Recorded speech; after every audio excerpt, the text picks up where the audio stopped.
Beyoncé stopped singing, mid-note, mid-performance, mid-breath, her hands lifted from the piano keys. The band kept playing for 2 more beats before they realized something was wrong.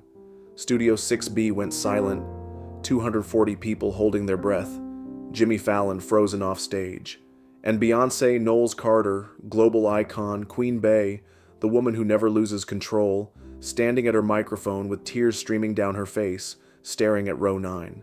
Because she'd just heard something impossible. 3 small voices singing her song back to her, but not to her, to their mother. 1 minute 47 seconds earlier, Beyoncé walked onto the Tonight Show stage in a gold gown that captured every light in Studio 6B. The applause was deafening. She was there to perform, to promote, to do what she'd done 1,000 times. Perfect, polished, controlled. "Good evening," Beyoncé said, her voice warm. "I'm going to perform a song about finding light in dark places, about the people who become our angels." She sat at the grand piano, studio lights dimmed to warm gold. Her fingers touched the keys, and she began to sing. In row 9, Maria Santos started crying. Not polite tears, deep, breaking open crying. Because of all the songs in the world, Beyoncé was singing the one Maria sang to her children every single night, the lullaby that had carried them through 2 years of hell. 2 years ago, Maria's husband walked out. No warning, no goodbye to Sofia, Lucas, or Isabella. Just gone. Maria was 30 years old with 3 children under 8 and a choice: collapse or survive. She chose survival. But survival had a cost. Maria took 2 jobs: morning shift at Mount Sinai Hospital, evening shift cleaning office buildings downtown, 16-hour days, 6 days a week, for 730 days straight. She became a machine programmed for one purpose: keep her kids fed, clothed, housed, loved. The only luxury Maria allowed herself was music. Every night, no matter how exhausted, she sang her children to sleep. The same song, every single night for 2 years. A song about finding light in darkness, about halos and angels. Maria sang it because she needed to believe it. And slowly, the children memorized every word. Tonight, Maria's sister Carmen had forced her to come to the Tonight Show.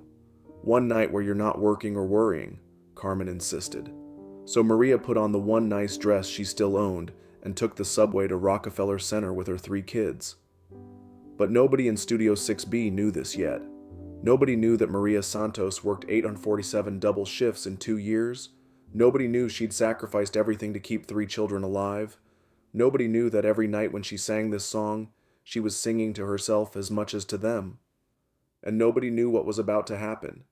Sofia, 9 years old, saw her mother crying, and without thinking, without asking permission, she did something pure and instinctive. She started singing, quietly, just to her mother, the way Maria had sung to her 1,000 nights. Lucas, 7, heard his sister. He joined in, his voice cracking but determined. Isabella, 4, barely understanding but knowing it mattered, added her tiny voice. 3 children in row 9, not watching Beyoncé, but turned completely toward their mother, singing words about angels and light, singing the lullaby back to the woman who'd given it to them, returning the gift. Their voices were imperfect, off-key in places, but they were singing to their mother, and that made every note sacred. That's when Beyoncé stopped singing. Her voice cut off mid-phrase. Her hands froze above the keys. The piano note hung in the air, unresolved, waiting. Beyoncé turned toward row 9, trying to understand what she was hearing, trying to process why her song was being sung by children who weren't watching her. The band played 2 more measures before the drummer noticed, then the bassist, then everyone stopped. The entire studio went silent. 240 people frozen, Jimmy Fallon standing in the wings, confused, cameras swiveling, operators trying to figure out where to point, producers whispering urgently into headsets, and Beyoncé, who'd performed through technical failures, wardrobe malfunctions, and once threw a bee landing on her during a concert, couldn't continue. Because she was witnessing something she'd never seen before, her song being transformed into prayer, into testimony, into 3 children telling their mother, "You are our everything." Beyoncé's hand went to her chest. She felt her own heart racing, felt tears, real tears, not performance tears, starting to fall. This wasn't supposed to happen. This wasn't in the show notes. This was something else entirely. "Wait," Beyoncé said softly into her microphone, her voice thick with tears she couldn't control. "Wait, will you sing that again? Please?" The studio was dead silent. Everyone watching row 9, cameras swiveling, trying to capture what had stopped Beyoncé Knowles-Carter mid-performance. Sofia looked at her mother, uncertain. Maria was sobbing, unable to speak. So Sofia made a decision. She stood up, she held her mother's hand, and she sang again, louder this time, with Lucas and Isabella joining her, 3 children singing to the woman who'd worked herself to exhaustion for them, who'd sacrificed everything, who'd been invisible to the world for 2 years, until tonight. Beyoncé walked off the stage, didn't ask permission, didn't wait for Jimmy, just walked straight into the audience, her gold gown catching every light, moving toward row 9 like gravity was pulling her. Her heels clicked on the floor. The cameras followed her, operators scrambling to keep up. The audience held its breath. This wasn't part of the show. This wasn't planned. This was Beyoncé Knowles-Carter walking off a stage mid-performance because something mattered more than entertainment. When Beyoncé reached row 9, she knelt in the aisle. Right there, in her $1,000 gown, she knelt so she was eye level, with 3 singing children. She let them finish, didn't interrupt, just listened, tears streaming down her face, bearing witness. When they finished, Beyoncé spoke directly to them. "What are your names?" "Sofia," said the eldest, still holding her mother's hand. "Lucas," said the boy, his voice small but brave. "Isabella," whispered the youngest, suddenly shy. "Those are beautiful names," Beyoncé said gently. Then she looked at Maria, who was trying to compose herself, failing completely. "And you must be their mother." Maria could only nod. She was shaking, overwhelmed, trying to apologize without words for disrupting the show, for existing too loudly in this space. Beyoncé reached out and took Maria's hand. "Why were they singing to you?" Maria's voice came out broken, barely audible. Because I sing it to them. Every night. For 2 years. Since their father, She couldn't finish. But Sofia, brave 9-year-old Sofia, spoke up. Her voice was stronger than Maria's, clearer, because children sometimes have courage their parents have lost. "Our daddy left," Sofia said, looking directly at Beyoncé. 2 years ago. He just left. Mama works all the time now, 2 jobs. She leaves before we wake up and comes home after we're supposed to be asleep. She's always tired. We see it in her eyes. But every single night, no matter how late, no matter how tired, she sings us to sleep. This song, your song, she tells us that we're her angels, that we're her light, that we're why she keeps going. Sofia's voice cracked. So when we heard you singing it tonight, we wanted to tell her the same thing, that she's our angel, that she's our light, that she saved us. Because she did. She saves us every single day. Lucas nodded, his 7-year-old face serious. Mama cries sometimes when she thinks we're asleep, but then she sings this song and she stops crying. Isabella, still in Maria's lap, added her tiny voice. "Mama is my angel." The studio was silent except for 240 people trying not to cry. Even the camera operators had tears streaming down their faces. Jimmy Fallon had both hands over his mouth, his eyes red, not even pretending to maintain composure. Beyoncé closed her eyes for a long moment. When she opened them, tears fell freely, mascara running, all pretense of performance gone. This was Beyoncé the human, not Beyoncé the icon. "How old are you?" she asked Maria, her voice breaking. 32, Maria whispered. 32 years old, 3 children, 2 jobs, 2 years of this. Beyoncé shook her head slowly, trying to comprehend the weight of it. "Maria, do you know what you are? You're not just their mother, you're their hero. You're the strongest person in this room, in this building, maybe in this entire city. Do you know that?" Maria sobbed, because nobody had told her that. Nobody had seen her.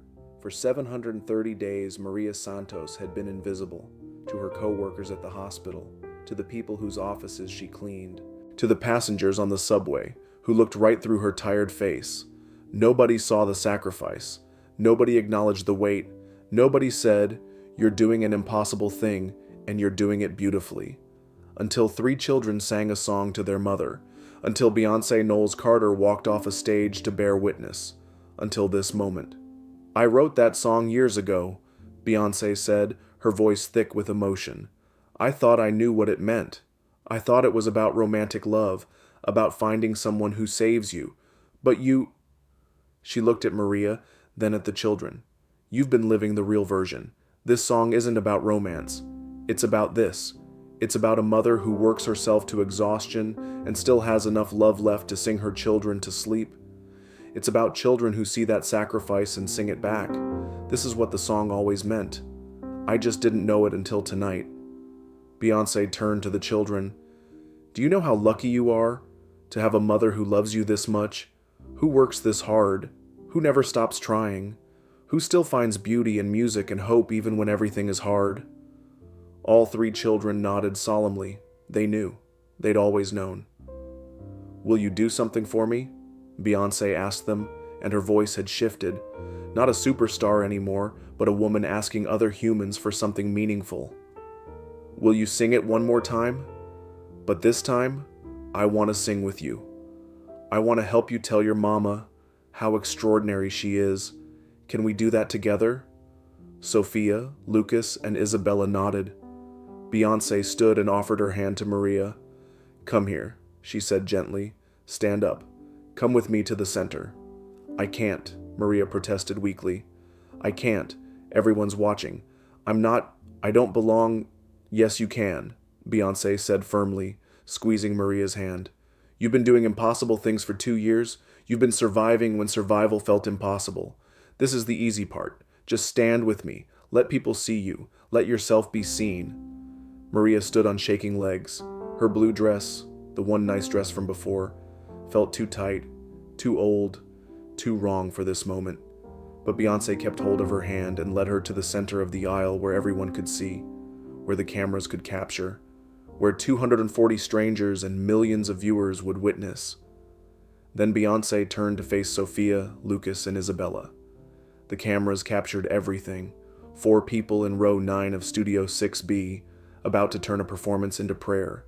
The band understood without being told. They began playing softly, piano, gentle strings, a heartbeat of a bass line, creating space for what was about to happen.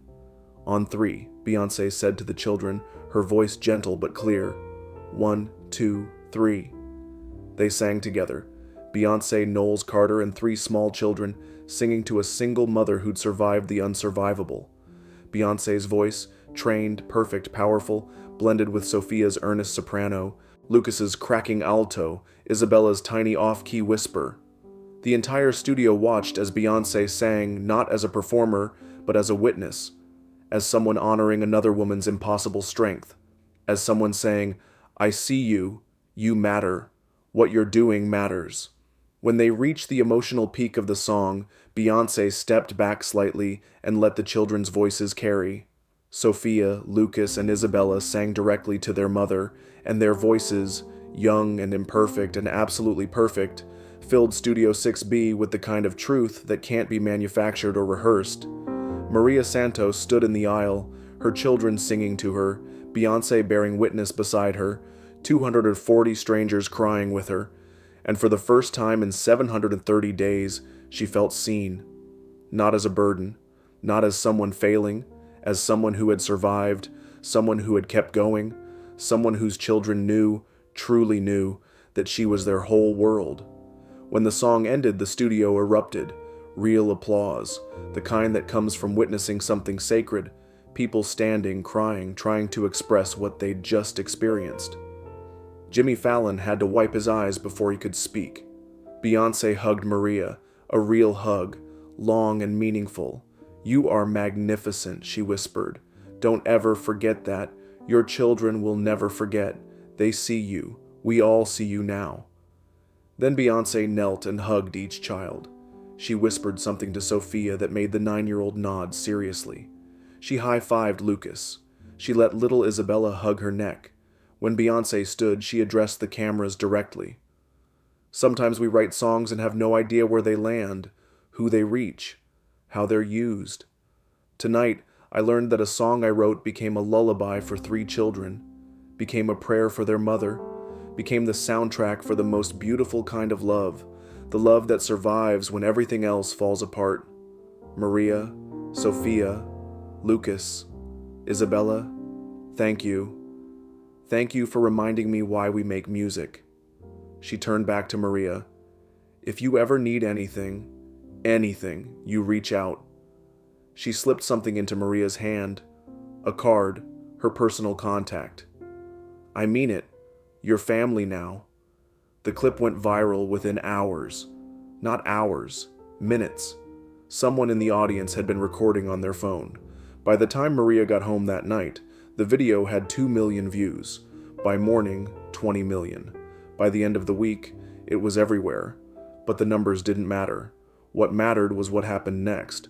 Beyoncé personally followed up the next day, called Maria, not through an assistant. Beyoncé herself, on the phone, saying, I meant what I said. You're family now. She established a scholarship fund in Maria's name, the Maria Santos Single Parent Scholarship Fund, for children of single parents. She arranged for a donation that covered 6 months of Maria's living expenses, giving Maria something she hadn't had in 2 years. Time. Time to breathe. Time to heal. Time to be. Present with her children without the constant terror of financial collapse. But the real gift, the one that lasted, was what happened in row 9 of Studio 6B on October 12th, 2023. 3 children reminding their mother she was their angel. A superstar recognizing that the real queens aren't always the ones on stage. And a single mother learning that survival isn't just about enduring. It's about being witnessed, being seen, being told. What you're doing matters. You matter. 3 months later, Maria still sings to her children every night. Sofia, Lucas, and Isabella still know every word. But now, when Maria sings, she knows something she didn't know before. She was never invisible. Not to the people who mattered most. Her children saw her the whole time. Every sacrifice. Every exhausted night. Every moment she thought nobody noticed. They were just waiting for the rest of the world to catch up. Studio 6B doesn't mark the moment officially. There's no plaque, no permanent record, but everyone who was there that night remembers. The night Beyoncé cried real tears. The night 3 children sang to their mother. The night the whole world learned that sometimes the most powerful voice in the room belongs to the smallest singers, telling the biggest truth. You are our light. You are our angel. You saved us. Now we're saving you back.